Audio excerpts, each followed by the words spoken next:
Hello everyone, welcome to chemistry वाला BMS.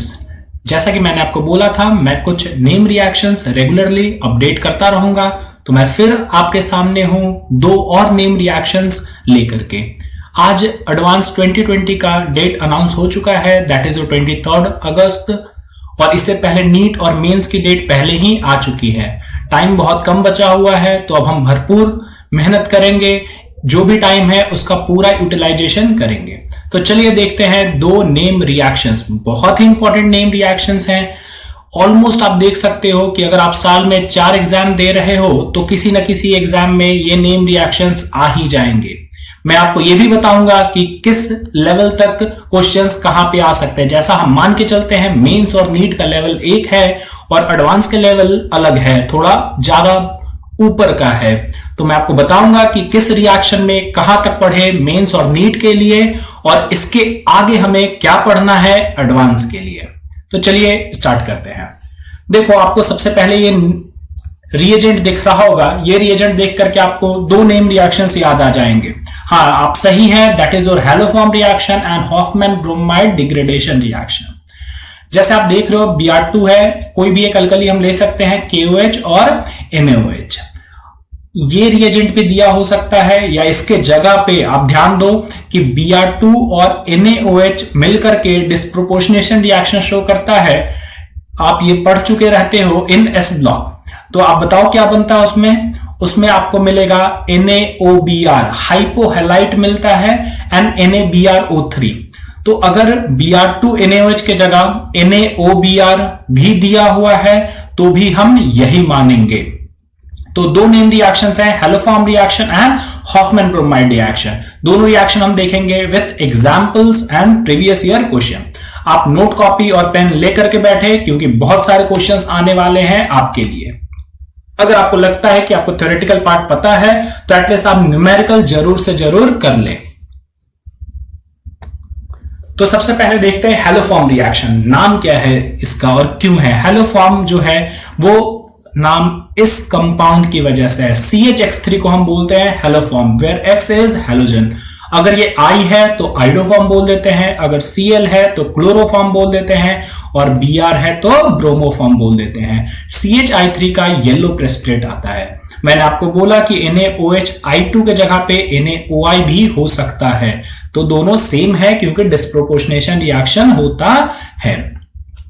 तो अब देखते हैं कि इसमें कौन से कंपाउंड्स ये रिएक्शन दे सकते हैं। तो मिथाइल कीटोन हैलोफॉर्म रिएक्शन देता है। मिथाइल कीटोन क्या हुआ? ऐसा कोई कंपाउंड, ठीक है ना, जिसमें देखो ये है methyl and this part is ketone.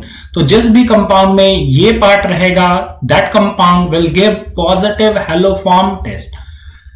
NaOX को हम सोडियम हाइपोहेलाइट भी बोलते हैं। तो मिथाइल कीटोन ये रिएक्शन देगा। अब सबसे पहले देखते हैं इसमें प्रोडक्ट क्या होगा। तो प्रोडक्ट एक कार्बोक्सिलिक एसिड बनता है और हैलोफॉर्म। तो हम ट्रिक देखते हैं कि हम रिएक्टेंट से कैसे तुरंत प्रोडक्ट बना सकते हैं। तो देखो, आप रिएक्टेंट जो भी है उसको दो पार्ट में डिवाइड कर दो। जो मिथाइल वाला पार्ट है इससे बनेगा हैलोफॉर्म, और जो बाकी रिमेनिंग पार्ट है उससे आप सिंपली एसिड बना दो, RCOH। लेकिन ये रिएक्शन बेसिक मीडियम में हो रहा है, that's why we write RCOO minus, या फिर सॉल्ट के फॉर्म में लिख देते हैं। तो बस इतने से हमने प्रोडक्ट बता दिया। तो मैक्सिमम क्वेश्चन जो छोटे लेवल पे आते हैं वो डायरेक्टली प्रोडक्ट हमें बताना रहता है, तो आपको इतना तो एटलीस्ट आना ही चाहिए। इसका मैकेनिज्म भी हम आगे देखेंगे। अच्छा, कौन ये रिएक्शन नहीं देगा? तो C double bond C, pi bond को कोई फर्क नहीं पड़ता। मैकेनिज्म में अगर हम देखें तो आप देखोगे कि हमें बैलेंस्ड इक्वेशन थोड़ा आना चाहिए कि 3:4 रेशियो में I2 और NaOH को यूज किया गया है। Yellow PPT of iodoform and RCO minus, जैसे मैंने आपको बोला था। CH3 आइडोफॉर्म बनाता है, हैलोफॉर्म बनाता है, और जो बाकी रिमेनिंग है वो सॉल्ट बनाएगा। तो चलो रिएक्शन देखते हैं। देखो, ये है कार्बोनिल, इसके बगल वाला जो कार्बन है वो अल्फा कार्बन है। Alpha hydrogen is acidic. हमें पता है कैसे एसिडिक होता है, क्योंकि conjugate base bond is more stable. अब देखो, ये आएगा बेस आकर के H+ ले जाएगा, यहां बन जाएगा negative charge. This step is RDS। अब ये negative charge will attack on I, इधर एक CH2I के बीच में बॉन्ड फॉर्म होने लगेगा, नए बॉन्ड बनने के लिए पुराने बॉन्ड तोड़ने पड़ते हैं, तो ये ब्रेक हो जाएगा। आपको यहां ये कंपाउंड मिल गया। फिर से OH माइनस सॉल्यूशन में है और फिर से ये एसिडिक हाइड्रोजन लेकर के जाएगा और बन जाएगा आपके पास CH माइनस। फिर ये CH माइनस I2 पे फिर से अटैक करेगा और आपके पास ये कंपाउंड है। ठीक है, फिर से आप रिएक्शन रिपीट करो। फिर से आप रिएक्शन रिपीट करोगे तो थोड़ा हम एक स्टेप जंप कर लेते हैं। यहां पे हमें समझ में आ चुका है कि OH माइनस और I2 क्या करता है। तो OH माइनस फिर से ये H प्लस लेके जाएगा, नेगेटिव चार्ज जो बनेगा वो I के साथ मिल जाएगा, तो बन गया CI3। समझ में आ गया क्या आपको यहां तक? ठीक है ना। अब देखो फोर्थ मॉलिक्यूल हम यूज करने वाले हैं OH माइनस का। ध्यान से देखना, तो ये OH माइनस अब एसिडिक हाइड्रोजन तो है नहीं, तो यहां पे क्या होगा, SN2TH। We are having CI3 as a leaving group. तो ये OH minus will attack on electrophilic carbon of carbonyl. ये बॉन्ड ऊपर चला जाता है, नेगेटिव बनता है O के ऊपर, फिर ये O पे नेगेटिव जो है वो नीचे आ जाता है क्योंकि CO bond C double bond O is more stable और CI3 माइनस बाहर आ जाएगा as CI3 minus is leaving group. तो आप यहां तक आ गए हो। अब यहां पे होगा acid base reaction, CI3 minus will act as a base and this will act as an acid और आ जाएगा आपके पास फाइनली आयोडो फॉर्म। ठीक है, तो रेशियो भी याद रखना है कि I2 और NaOH हमें 3:4 में चाहिए। आपने देखा भी कि हमने कैसे 3 बार I यूज किया है, कौन सा RDS स्टेप है, ये हाइड्रोजन एसिडिक क्यों है। कैरेक्टरिस्टिक्स देखते हैं इस रिएक्शन का। तो ये बोल रहा है कि with every step rate of reaction increases as acidity of alpha hydrogen increases. तो देखो इसमें क्या है कि पहले ये एसिडिक हाइड्रोजन था, फिर ये एसिडिक हाइड्रोजन है, तो ये जो हाइड्रोजन है वो ज्यादा एसिडिक होगा as negative charge is delocalised in carbonyl का -m लग रहा है। At the same time negative charge will be delocalised in d orbital of I। तो जैसे जैसे स्टेप आगे बढ़ रहा है hydrogen is becoming more acidic, तो रेट ऑफ रिएक्शन बढ़ता जा रहा है। Methyl ketone will give positive iodoform test, हमें पता है कैसे।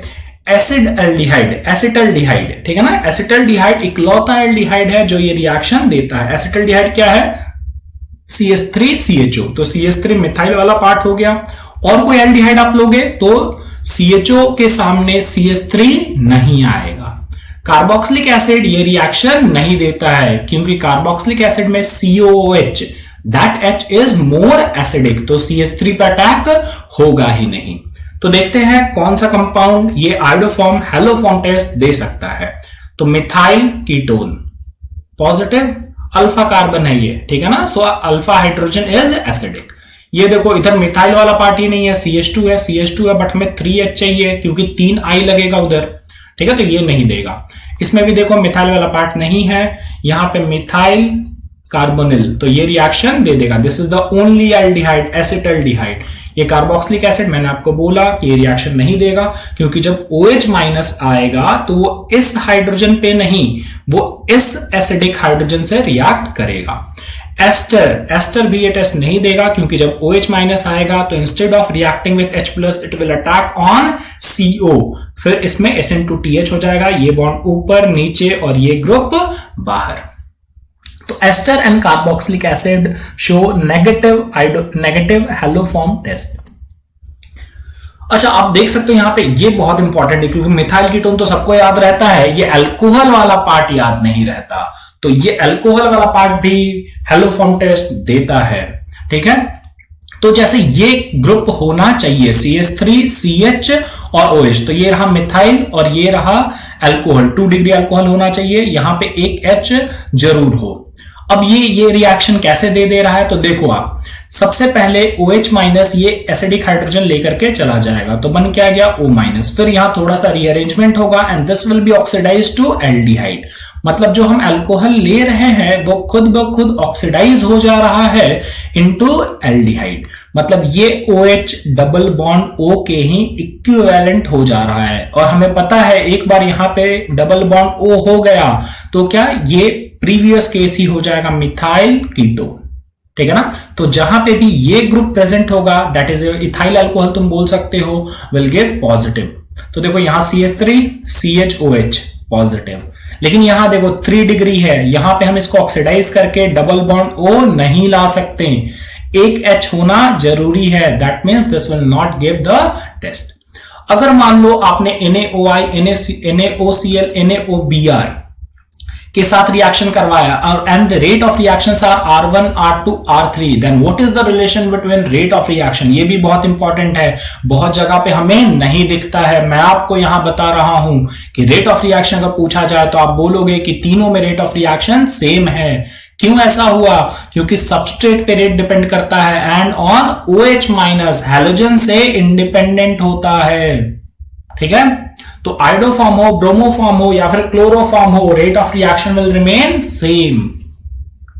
अच्छा, और एक देखो, ये बहुत ही खास रिएक्शन है, क्योंकि कभी कभी मान लो अभी तक आपने देखा कि ये रिएक्टेंट है, ये अपना रिएजेंट था, तो रिएजेंट थोड़ा अलग लग रहा है, आप कंफ्यूज हो जाओगे कि अरे ये तो पढ़ा ही नहीं था, बट ये सेम है। देखो अगर ब्लीचिंग पाउडर को आप पानी में डालोगे तो CaOH होल ट्वाइस बनेगा NCl2। अब देखो ये तो वही हम पहुंच गए हैं, ये है हेलोजन और ये है बेस अल्कली जो आप NaOH लेते थे, तो इससे फिर से वही रिएक्शन हो जाएगा और हमें मिल जाएगा chloroform and salt of carboxylic acid. तो ये बहुत इंपॉर्टेंट है, ध्यान देना कि अगर ब्लीचिंग पाउडर इन वाटर रहे तो that will also be equivalent to CaOH whole twice and Cl2। जैसे NaOCl बनता था, यहां पे CaOCl2 बन रहा है, ठीक है। अब ये कुछ क्वेश्चंस आपके लिए, तो आपको इसमें बताना है कि कौन से कंपाउंड पॉजिटिव आइडोफॉर्म टेस्ट दे सकते हैं। तो आप नोट कॉपी पेन में ये सॉल्व कर लो, आंसर इसके बाद है। ये रहा आंसर, आप मैच कर सकते हो। मिथाइल ग्रुप होना चाहिए CH3 और होना चाहिए उसके बगल में C डबल बॉन्ड O।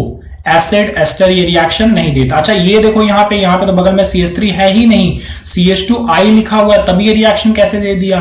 तो सुनो, जब CH3 रहता है आप क्या करते हो, तीनों H को हटा करके वहां पे I लगाते हो। यहां पे पहले से ही एक स्टेप कर दिया गया है, एक H हटा करके वहां पे I लगा दिया गया है, तो एक काम आपका कर दिया गया है। तो ये रिएक्शन हैलोफॉर्म टेस्ट देगा।